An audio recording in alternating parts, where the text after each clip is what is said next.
Hello everyone, I'm Colleen Harris, BBC News journalist, presenter and proud Coventry resident.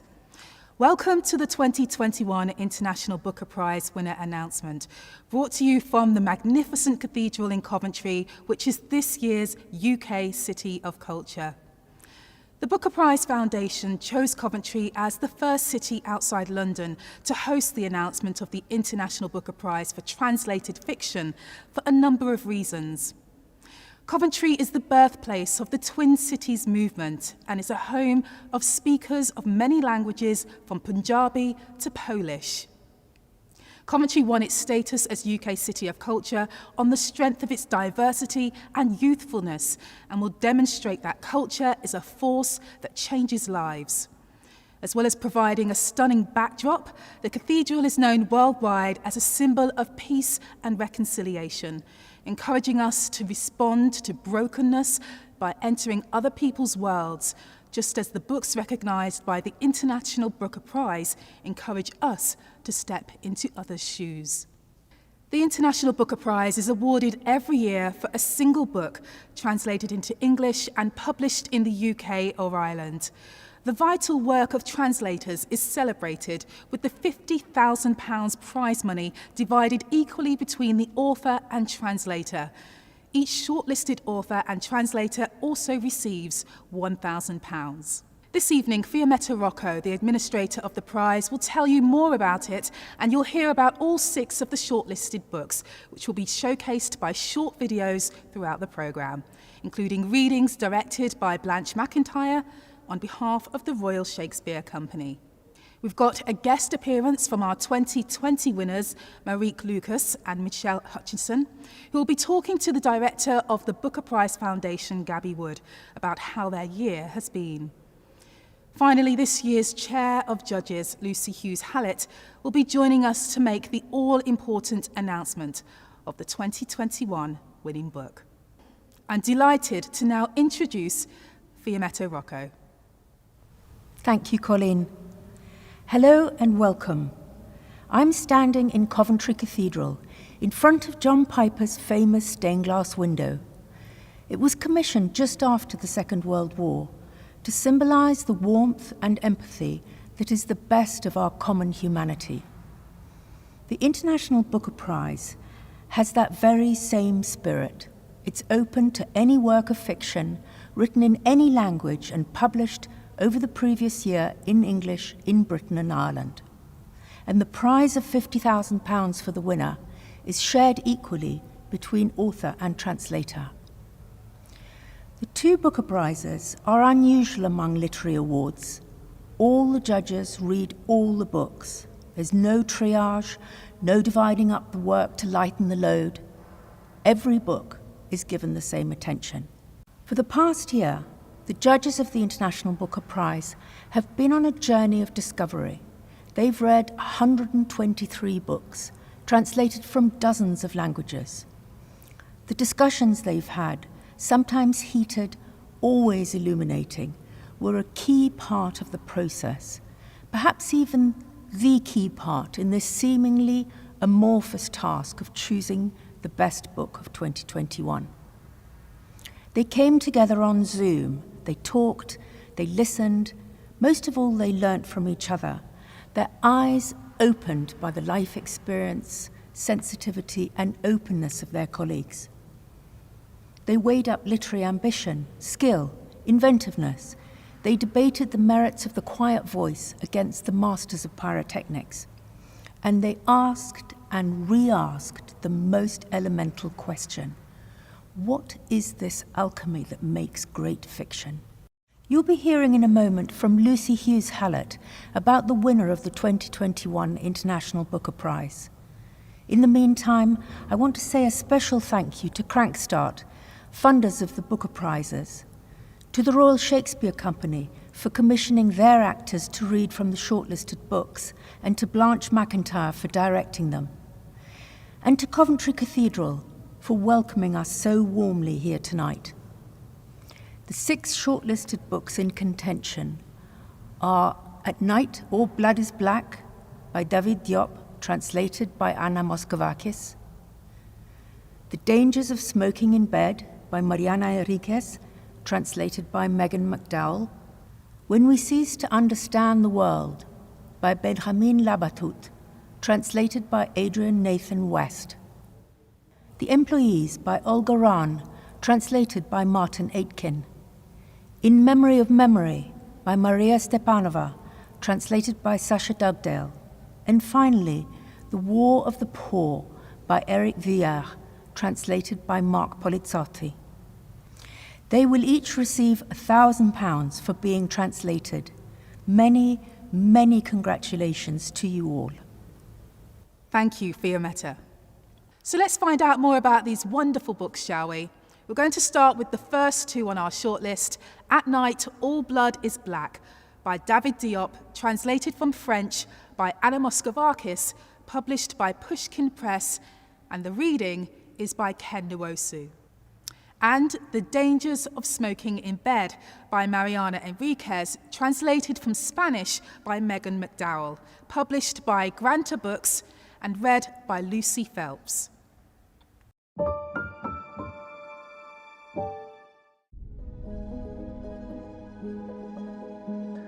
Alors, mon roman est l'histoire de 2 jeunes paysans africains qui viennent combattre en France, en Europe, pendant la Première Guerre mondiale. Et cette guerre, c'est une guerre industrielle, alors que ce sont 2 jeunes gens qui sont 2 jeunes paysans. Et j'ai voulu montrer quel choc ça a pu être pour deux jeunes gens comme ça de venir combattre en Europe pendant cette guerre qui était atroce et qui a consommé beaucoup de vies. Translation is at the heart of this book, not only in the story because there's translation happening. There are characters whose job it is to interpret between the soldiers who do and don't speak French, and it's part of the sort of underlying condition of the narrative as Gaby chose to tell it, because the narrator is not a French speaker, and yet the narrative is written in French. I was inhuman from the moment of Mademba Diop's second plea, when he said, "Forget the blue-eyed enemy. Kill me now because I'm suffering too much. We're the same age. We were circumcised on the same day. You lived at my house. I watched you grow up and you watched me. Because of that, you can make fun of me. I can cry in front of you. I can ask you anything. We are more than brothers because we chose each other as brothers. Please, Alpha, don't let me die like this. My gut's in the air. My stomach devoured by annoying pain. I don't know if the blue-eyed enemy is tall, if he's short, if he's good-looking, or if he's ugly. I don't know if he's young like us or if he's our father's age. He was lucky. He saved himself. He is no longer important. If you are my brother, my childhood friend, if you are the one I have always known, the one I love like I love my mother and my father, then I beg you a second time to slit my throat. Do you enjoy hearing me moan like a little boy? Watching as my dignity is chased away by shame?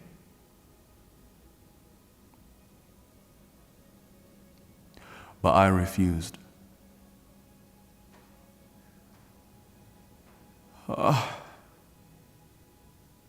I refused.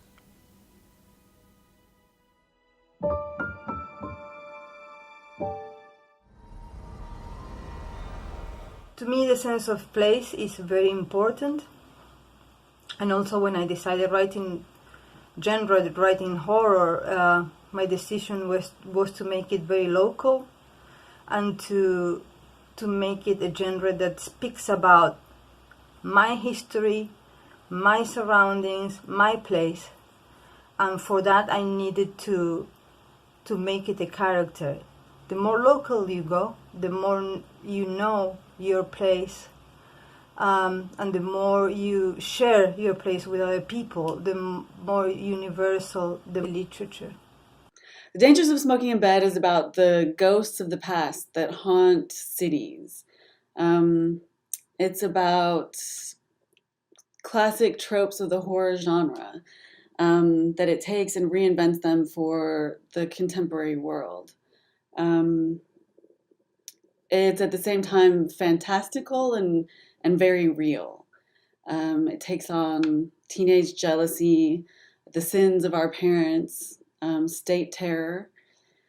It takes on real world problems, but not in a moralistic or didactic way. The angel baby doesn't look like a ghost.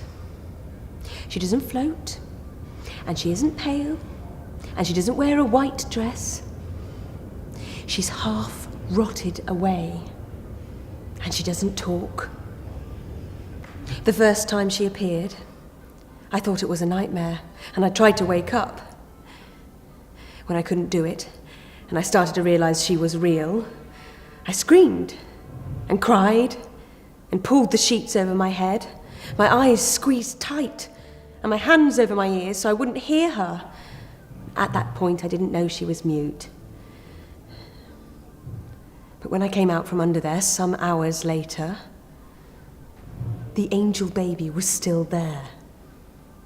The remnants of an old blanket draped over her shoulders like a poncho. She was pointing her finger toward the outside, toward the window in the street. And that's how I realized it was daytime. It's weird to see a dead person during the day. I asked her what she wanted, but all she did was keep on pointing, like we were in a horror movie. I got up and ran to the kitchen to get the gloves I used for washing dishes. The angel baby followed me. That was just the first sign of her demanding personality. I didn't hesitate. I put the gloves on and grabbed her little neck and squeezed. It's not exactly practical to try to strangle a dead person, but a girl can't be desperate and reasonable at the same time.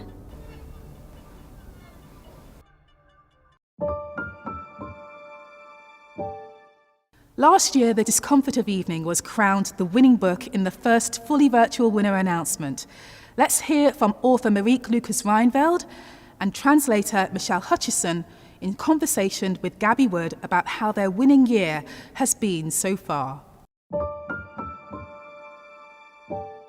So first of all, congratulations. I feel that, just because there's about to be a new winner doesn't mean that you cease to be winners, the two of you. How has the year been for you both? Het is een ongelooflijk bizar jaar geweest. Natuurlijk door de pandemie natuurlijk waar we allemaal en nog steeds in zitten. Maar ook doordat we natuurlijk vorig jaar Michele en ik de boekenprijs wonnen. Dat heeft zoveel invloed gehad op, natuurlijk op een boek. Op hoe het ontvangen is in andere landen. Het heeft heel veel deuren geopend. En het heeft heel veel invloed gehad op hoe ik... het heeft een soort van zelfverzekerdheid gegeven voor mij dat ik het dacht toen we de boeken wonnen, toen dacht ik van nu kan ik het, nu kan ik iets. En dat was altijd wel, dat was ik nooit zo zeker van of ik iets kon. En nu dacht ik, ik kan schrijven, dat is ook wat ik wil. En dus dat heeft veel gebracht, Michele, how about you?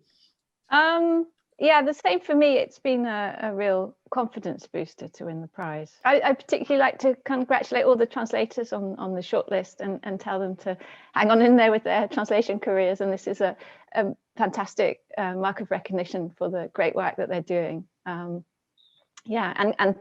Congratulations to the winners too. And Marieke Lucas, I remember you said when you won last year, you said you felt as happy as a cow with 7 udders. I love that expression, and I was wondering on the udder scale, where you are now, and and what you would say to the next winners. Nou ja, die blijheid die ik toen voelde, die is nog steeds aanwezig. En ik hoop ook dat de nieuwe winnaar die misschien niet dezelfde uitdrukking gebruikt met de koe, maar wel net zo blij is en dat ze trots zal zijn. Want het is de mooiste prijs die je kunt winnen. En wat ik net al zei, het opent zoveel deuren. En het is... het is ook een prijs die meerdere boeken natuurlijk, maar uiteindelijk 1 boek natuurlijk in het licht zet. En voor mij was dat heel belangrijk natuurlijk, maar ook het heeft ook heel veel gedaan voor de Nederlandse literatuur, denk ik. In de zin dat er misschien nu iets meer aandacht voor is. En dat vind ik ook vind ik iets heel moois. Dus ja, ik denk, ik hoop dat de volgende winnaar net zo trots zal zijn. Michele, I mean, I think we've seen quite a bit more quality fiction in translation in the UK in recent years, and we sort of slightly like to think possibly thanks to this prize, partly. I mean, what would you say to people who still consider fiction in translation to be somewhat niche? I would say give fiction in translation a try, because how do you know it's niche until you've read some? And a book in translation is just the same as a book in English. What's the difference? You might have different flavors, but the whole range of types of books is there in other countries as well, of course. Yeah. What's the greatest joy to you as a translator when you're in the middle of that process of bringing it into English? I love playing with the language. I love molding it into a kind of English that as closely as possible replicates the original, and that you can convey, in Marieke Lucas's case, the poetry that's there, and so that to let the language sing and to bring that joy to other readers. Next up on the shortlist, we have When We Cease to Understand the World by Benjamin Labatut, translated from Spanish by Adrian Nathan West, another published by Pushkin Press. The reading is by Fiona Shaw. And The Employees by Olga Ravn, translated from Danish by Martin Aitken, published by Lolly Editions and read by Lucy Phelps.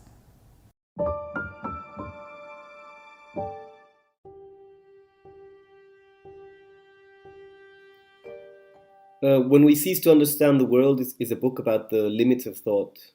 It's about those ideas that defy understanding and that take us beyond ourselves. I use a somewhat strange mixture of fact and fiction, but the book deals with a lot of ideas that go beyond the purview of science. And for those stranger, wilder aspects of the human experience, I had to use the mechanisms of fiction. I think it's resonated with people because right now we all feel that we're not understanding the world. I think this book forms a part of a tradition of a lot of books that are questioning what the novel is, that are lying right on the line between novels and other genres, and looking at the ways in which nonfiction can illuminate fictional questions, and fictional questions can illuminate, or fictional techniques can illuminate non-fictional questions. The gas attack at Ypres was overseen by the father of this new method of war, the Jewish chemist Fritz Haber. His mission success earned him a promotion to head of the chemistry section of the Ministry of War and a dinner with Kaiser Wilhelm II himself. But when he returned to Berlin, he had to face his wife's fury. Clara Immerwahr, the first woman to receive a doctorate in chemistry at a German university, accused him of perverting science by devising a method for exterminating human beings on an industrial scale. Haber ignored her. For him, war was war and death was death, regardless of the means of its infliction. He used his 2 days' furlough to invite his friends to a party that lasted until dawn, and at its end his wife walked down to the garden, took off her shoes, and shot herself in the chest with her husband's service revolver. She bled to death in the arms of their 13-year-old son, who had run downstairs when he heard the shot.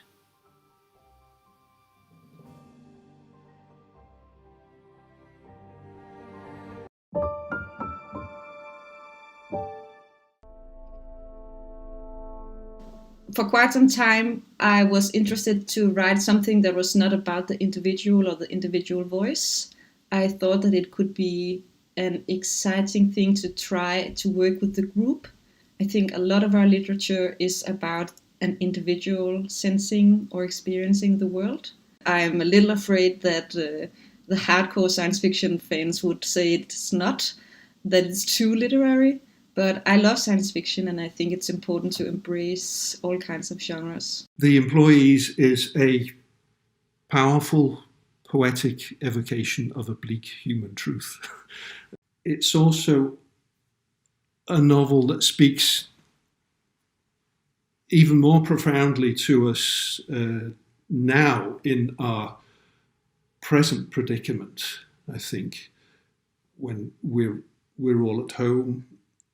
We're isolated with our work, and we're cut off in the dark and empty space of the pandemic. The thing that's made the biggest difference for my work is without doubt being allocated half an hour with a child hologram of my son before lights out in Wing 08. I watch him play with plasticine, and sometimes I just like to watch him sleep. Other times I let him cry, and then I put my arms around myself, pretending I'm holding and comforting him. As you predicted, it was hard for me to look at the child hologram initially, and I would miss him even more when I did. But now, after a while, I can say it's eased things, and that the child hologram has, without doubt, helped stabilize me as an employee here. And I can see that it's been beneficial to my work effort.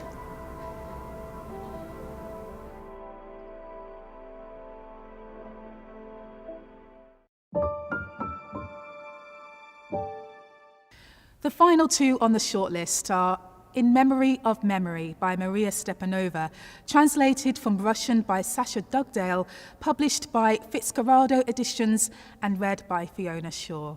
And War of the Poor by Eric Vuillard, translated from French by Marc Polizzotti, published by Pan Macmillan, Picador, with a reading by Ken Nwosu.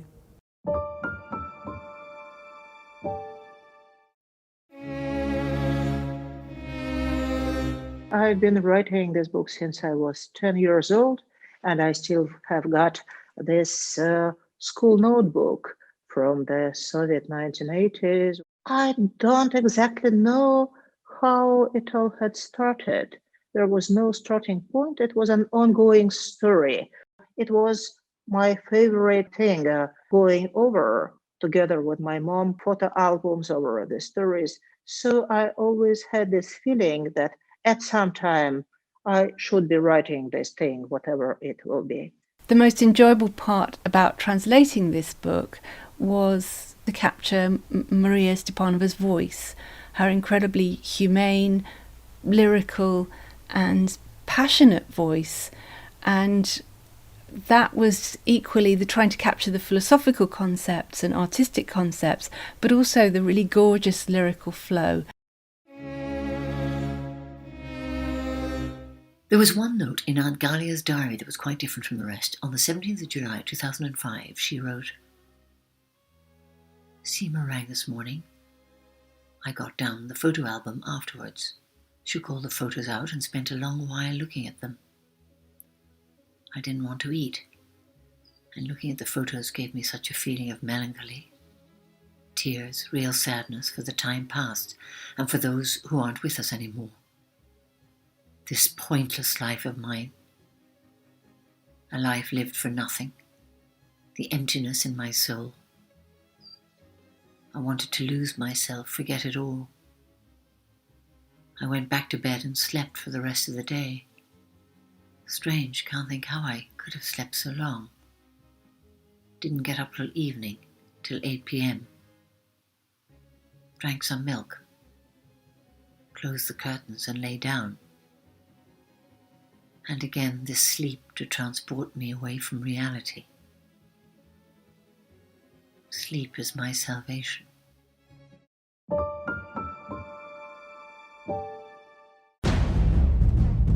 Donc, la guerre des pauvres raconte une insurrection populaire qui eut lieu en 1524-1525 en Allemagne.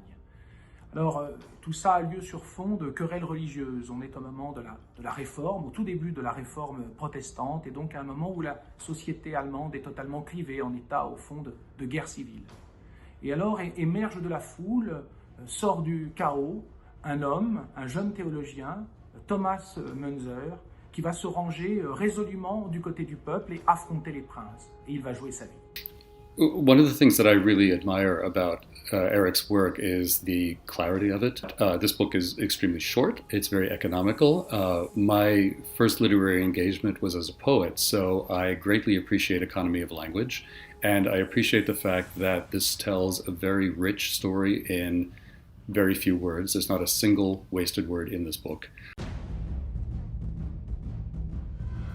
You cannot serve both God and money. This is what Thomas Münzer preached to the poor weavers and miners, to their wives, to the destitute of Zwickau. He quoted the Gospels and added exclamation marks. And they listened to him. And passions began to stir, for those weavers knew full well that if you pulled out a thread, the whole tapestry would unravel. The miners knew that if you dug deep enough, the whole tunnel would collapse. And so they began to realize they'd been lied to. They had long felt troubled and afflicted. There were many things they didn't understand. They had a hard time understanding why God, the God of beggars, crucified between two thieves, needed such pomp. Why his ministers needed luxury of such embarrassing proportions. Why the God of the poor was so strangely on the side of the rich, always with the rich. Why his words about giving up everything issued from the mouths of those who had taken everything.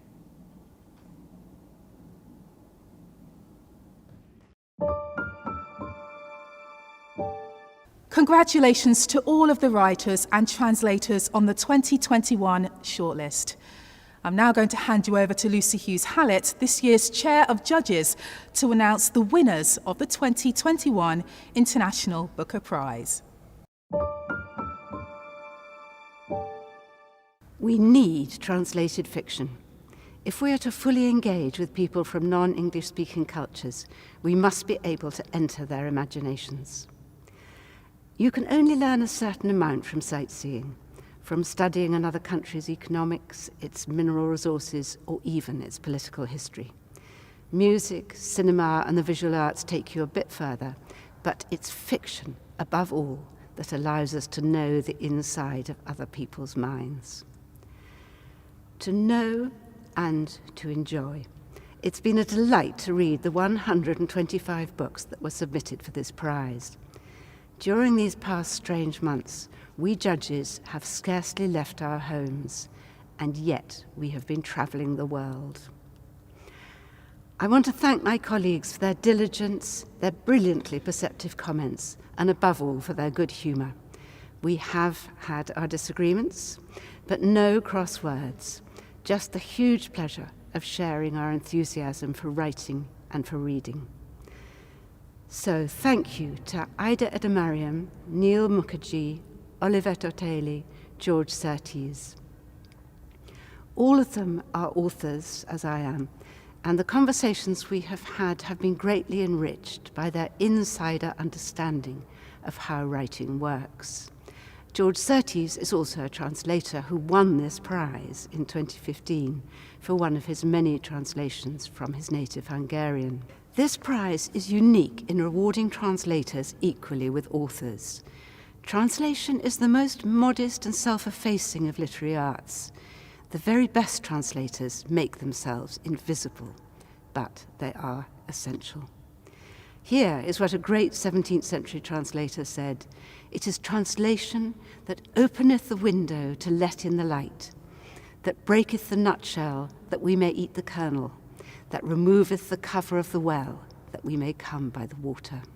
Our shortlist contained 6 wonderful books, beautifully written, full of original thought and compelling stories, but only one can win. The protagonist of this novel is accused of sorcery.